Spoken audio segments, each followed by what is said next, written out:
Well, he's an internationally known singer, best recognized for his well-decorated career in Punjabi Sufi music, an actor, poet. He's on a national Canadian tour. Dr. Satinder Sartaaj joins Canada now. Welcome to the show. Thanks for coming in. Thank you. Thanks to you for giving us the time and on the Canada Talks. Yeah, yeah. Absolutely. It's a pleasure having you. How do you like coming to Canada? How do you specifically like coming to Toronto? Because I know you love architecture, you love nature. Really? We're giving you all of that here in the city. I love your readings about me. Thank you very much for that. But Canada is the country, and particularly Toronto is the city that my career has started in 2009, and it was a huge deal for me because that was the very first time I flew from India, to abroad. And in Canada, particularly here, there's a huge amount of Punjabis, Sikhs, Indians residing here. Yeah. And I came for 8 concerts in 2009, and I did 18 sold out concerts. 8 concerts? I came for 8, but I did 18. Yeah, all the sold out concerts every week, so that was the start of my career. And now I'm here after almost a decade, and I'm performing here on Roy Thompson Hall. That was in 2009 there was a huge artist called Jagjit Singh.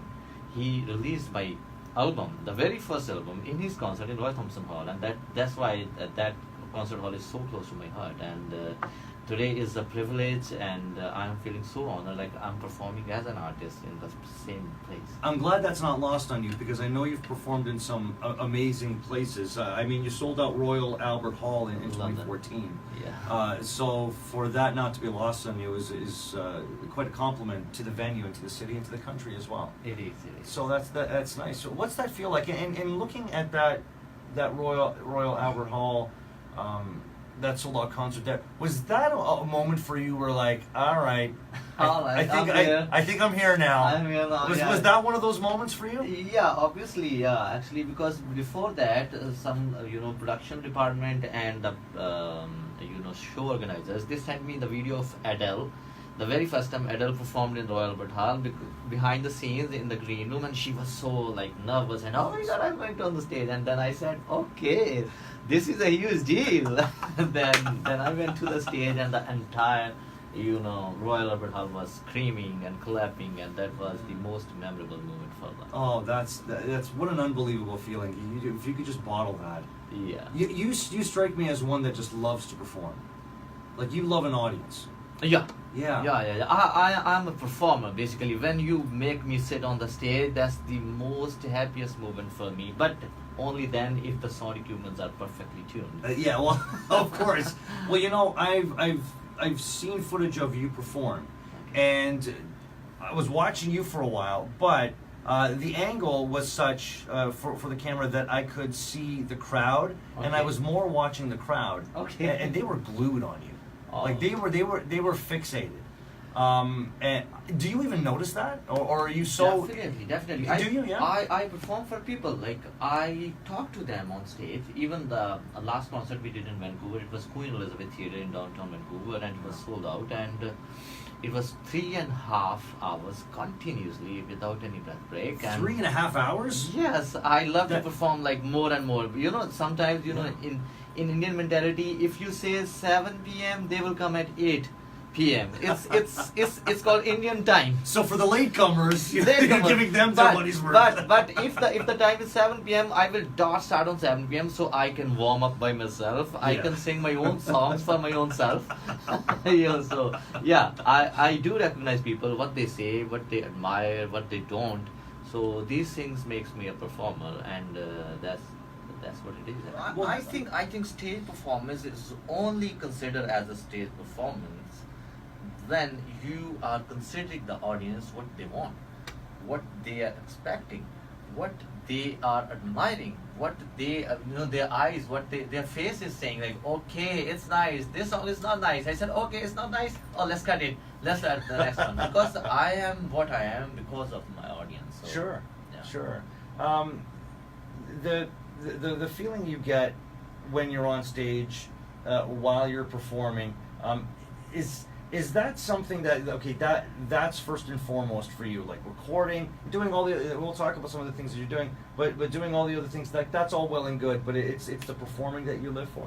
Yes, Yeah. definitely. That's the top priority of my Okay. life. Yeah. That's the performance. Then being a poet, it's, as you know, being a creative artist. Yeah. That's a blessing, honestly, because when you are writing something.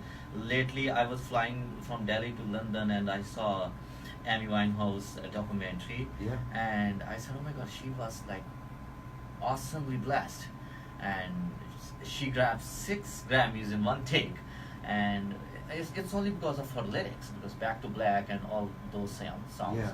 So I assume and I believe that the poetry is the most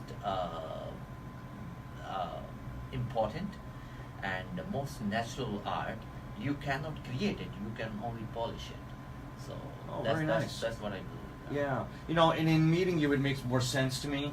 Learning more about you, just Thank beforehand, it makes more sense to me. But when you think about it, you grew up on a farm. Yeah, I do. And here you are. You're selling In the out Canada concerts. Talks. In Canada Talks. Serious XM. It's at Sirius XM, but more so, you're performing to sold out concerts. You're brilliant. And very well educated. Thank you. But do you ever look at from where you came from to Definitely. where you are right now and go, wow, that took something. Definitely, my roots are keeping me rooted, Yeah. obviously grounded, because my background is typical hardcore farming from India, northern India, and especially for Punjab, because Punjab is known for farming. So I am a farmer's boy, Yeah. and I'm so proud of that. Even when I was walking on the red carpet in Cannes Film Festival, that the international globalization is, considering you as an artist. Yeah. And even then I said, oh, I am very proud of my farming background, and I do believe that like those things makes you better human. Yeah. Well, and you mentioned that you were the first Indian man with a turban to walk the red carpet at Cannes. What does that mean to you? Oh, extremely overwhelming and very much a burden of responsibilities and being a representative of my culture, language, and whatever you want to say. Well, who better? Yeah. Who better?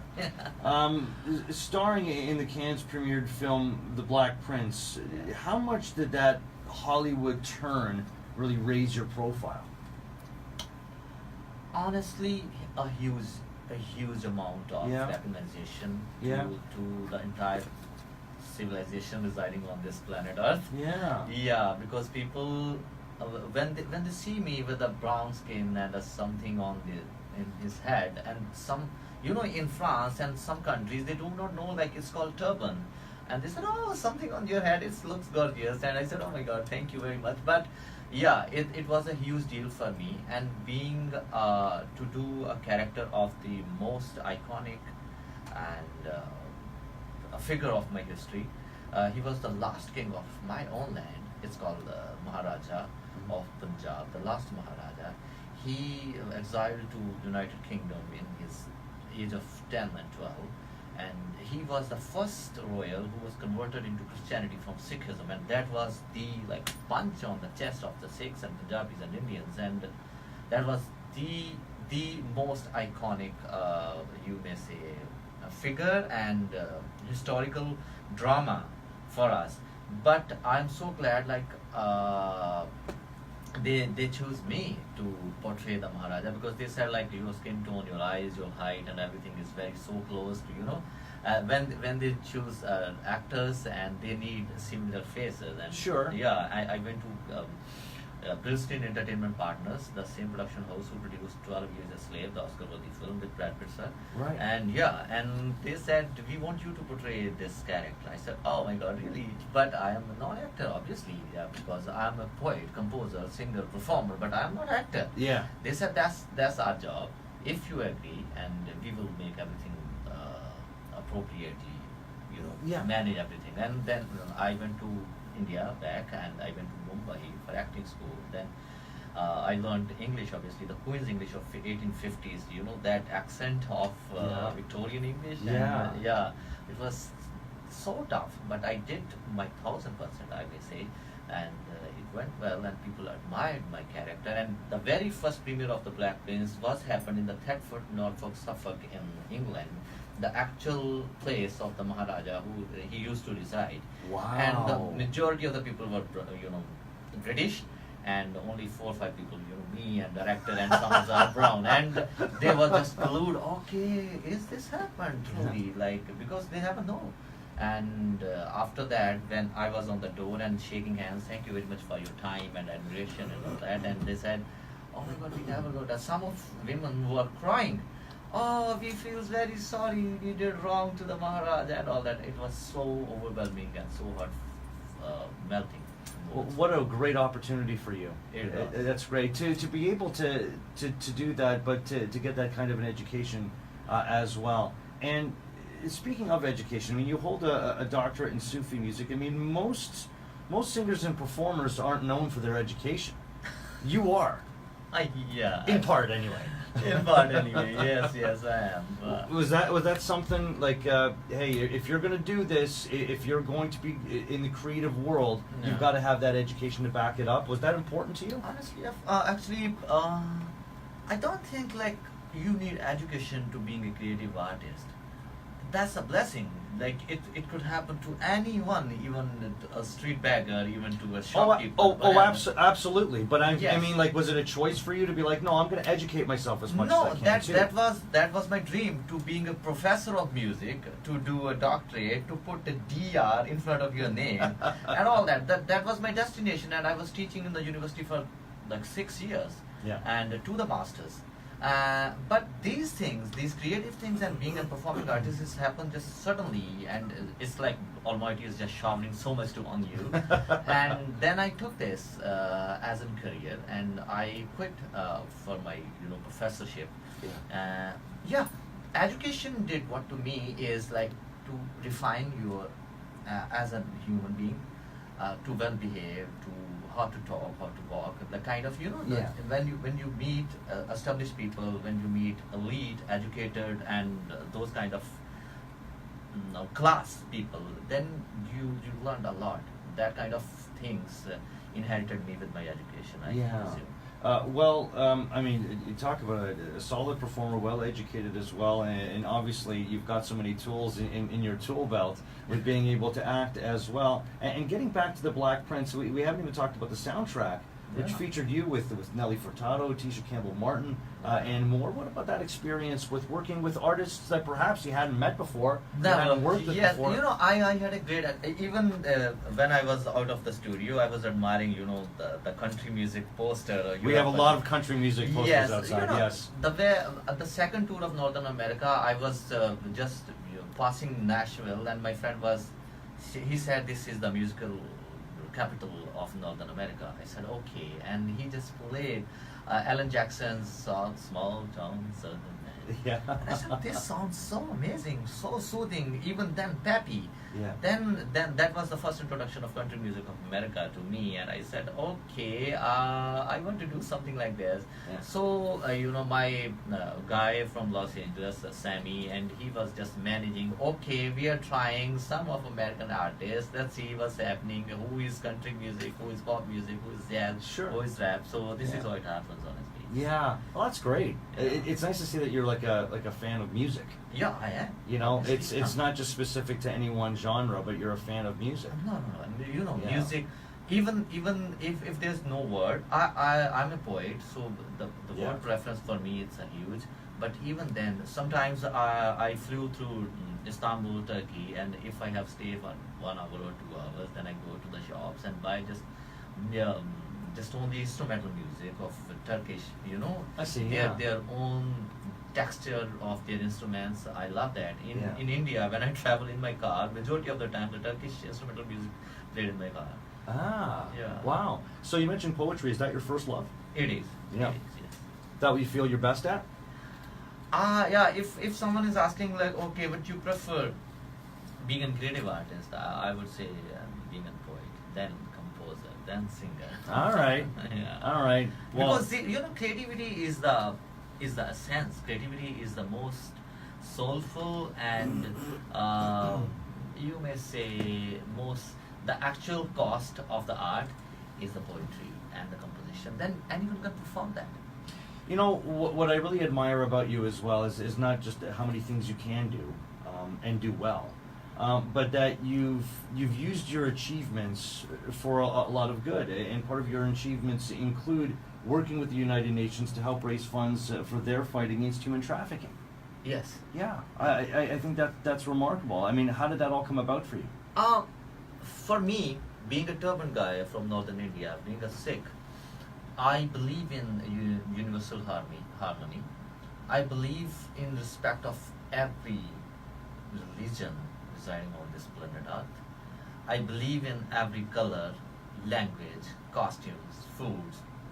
I love everybody because this is my, you may say, saying on stage. Recently, I visited Thetford. There was a Thetford festival where Maharaja Dalip Singh used to live. There was a state called Alverton State. It's like huge estate, like 22,000 acres. Wow. And now Guinness family owning them, that estate. And they said, okay, you're here as a guest of honor. They considered me as a guest of honor. I said, oh, am I that age?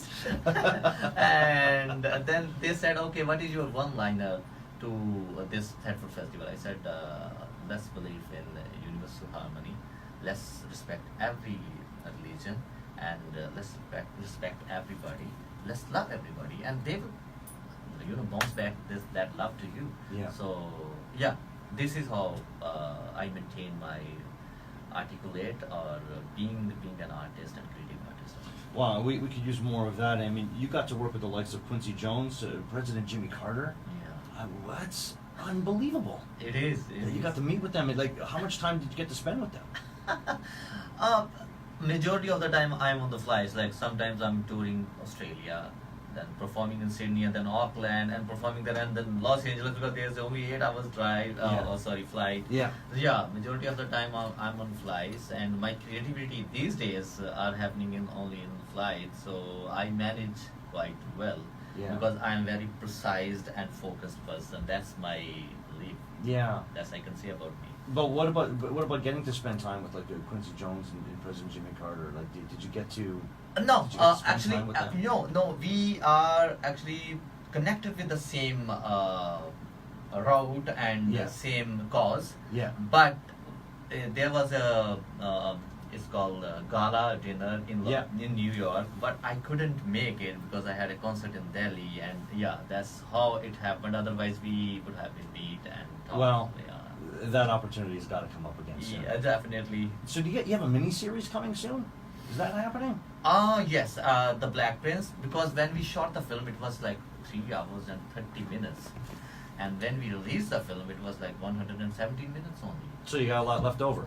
Yes, we have lots of things, and my most favorite scenes are, in that 4-part series, and it definitely coming in next month probably, and it will be on Netflix, and let's see. Okay, and a new album? New album is happening. Yeah. 5 songs have released. Yeah. And 2 are left. We recently released Odaria. If you can find and play, that's the most, I think, admired song till date. Yeah. And it's getting huge amount of love and affection and wishes. And I'm so glad I'm here. And we released this song particularly for my Canada tour, and the people are loving it. Well, we're happy to have you here for another Canadian tour and a national tour right now, Dr. Satinder Sartaaj. It's a pleasure meeting you. Continued success, and thank you so much. Thank you so much. It is so lovely to talk to you. It Thank was you. like knowing my own self. Well, you'd rather know your own self than me, believe me. Thank you. Thank you so much. Thank We'll you. preview